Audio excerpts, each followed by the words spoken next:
decades, I've been in the business of youth development and education. And I'm sorry to say, how are we doing? How are the children? I think we can all agree they're not doing very well. There have been thousands and thousands of programs, even those that are evidence-based. And I still ask, how are the children? And I really don't think they're doing very well. Because what it is about is building relationships and about reinvigorating a village. Because like I said, it takes a whole child to raise a village, which means if we can focus on adopting a common language and a common set of values in helping children grow, then we'll help to raise a village that can be a community with a sense of purpose. Communities' essential sense of purpose has always been to raise their children. And so the Middletown community since 2005, 2006 has adopted a common language to talk about raising their children, and that's the developmental assets.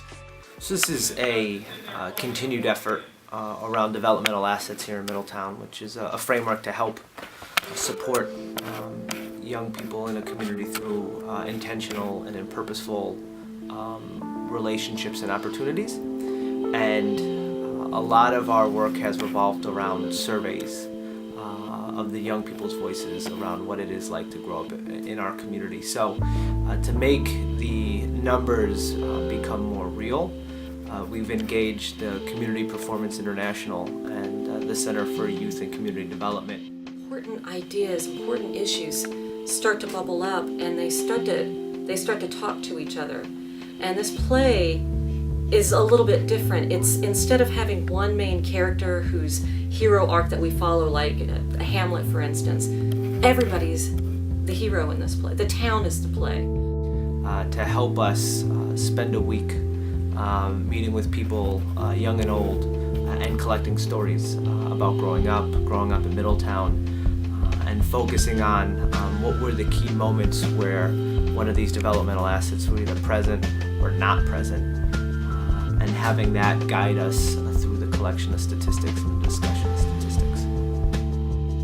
When we see a number like 17% of the youth in the community feel that the town cares for them individually, why we know that number, it's just a number, but it needs to be a precious number. How does it get to be precious? How do we get to understand what's behind that number? And what's behind that number, of course, is the stories of young people.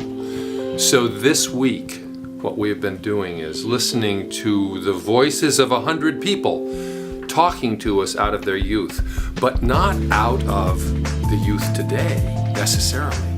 We've had 13-year-olds telling us about what's happening right now as they're growing up, but we've also had 70-year-olds telling us what it was like to grow up in Middletown decades ago. And what's happening is that a picture is being painted out of these stories that I think lifts up the possibility that it could be different, that the story of Middletown could become a different and powerful story. And so I want to suggest that people need to think of things in different ways. And so it's important that we're becoming initiated to. We're going through a rite of passage from old program mentalities that really aren't effective to the concept of building relationships among people, and those relationships can help transform children into adults that can make contributions into the community. And the town is the story, because one voice can't speak for an entire town. So what it's going to be is a series of voices, of vignettes, of scenes that give a bigger picture of Middletown, what Middletown is, and how they and their youth are growing and evolving together, and the ways that we're doing great and the ways that can be improved, and taking those numbers and those statistics from the developmental assets and giving those numbers a voice, because they're not just numbers, they're the kids, and it's what the kids care about. And that's what we're here for, and that's what I'm listening for, and out of that is going to come the play.